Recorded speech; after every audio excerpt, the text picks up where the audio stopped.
Kararating lang namin dito pero dito na ako kaagad sa puno ng mga guyabano. Titingin tayo kasi baka may hinog. Ayan oh. Ayan. Nalaglag na nga. O ayan. Mayroon na tayo kaagad nakuha. Ayan oh. Madaming bunga oh. Manguha na lang tayo muna kahit kakainin natin. Ayan ang daming bunga oh. Sana marami tayong makuhang hinog ngayon. Marami tayong makuhang hinog. Ayan, ang dami. Hala, nakain na lang lahat ng mga ng mga ibon. Ayan, daming bunga, Daming bunga ng guyabano. Sige, mang-harvest tayo mamaya ng guyabano ni Kuya Igli. Kasi natin.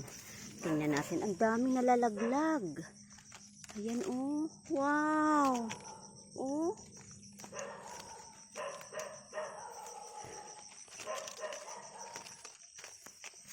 Ayan. Teka lang ha. Saglit lang. Ibaba ko muna yung cellphone natin. Kasi mamitas tayo. Ayan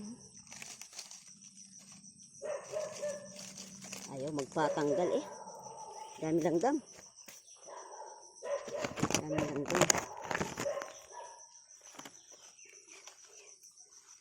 Ayan, tikman nga natin kung matamis ba. Yun Mag-aalmusal ako ng guyabano muna habang wala pa sila Kuya Igli. Ay, sayang, may sira na. Na-overripe na kasi siya. Parang may uod na yung loob.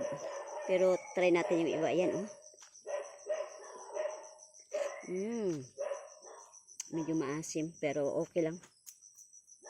Kasi masarap naman ang guyabano. Ayan po,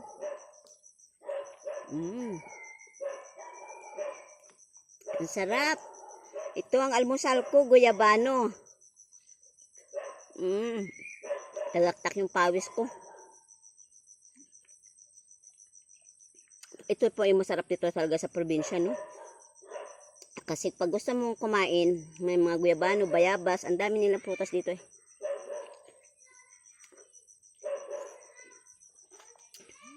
May sira na. May mga sira.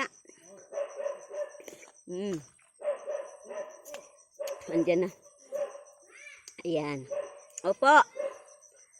Sarap ito pa Mamaya ko na lang kainin ulit yung iba. Andyan na yung lolo namin. Nanguha na ako dito Kuya Igli ng guyabano. Andyan na yung may-ari ng guyabano. Nakita na ako, nakikain ako, hindi pa nga ako nagpaalam. Ang dami kasing hinog ng guyabano. Ayan may uuwi ako, nandun yung may-ari Dumating na yung may-ari, ayan. Kasi sinundo kami dahil may dala kaming asin, may dala kaming bigas para dito sa mga alaga namin sa manok at saka sa aso. Kaya yun, dumating na yung may-ari na nagsundo sa amin. Ayan, nanguha ako ng guyabano na galmusal ako kuya. Ayan po. Ayan ang may-ari. Thank you for watching.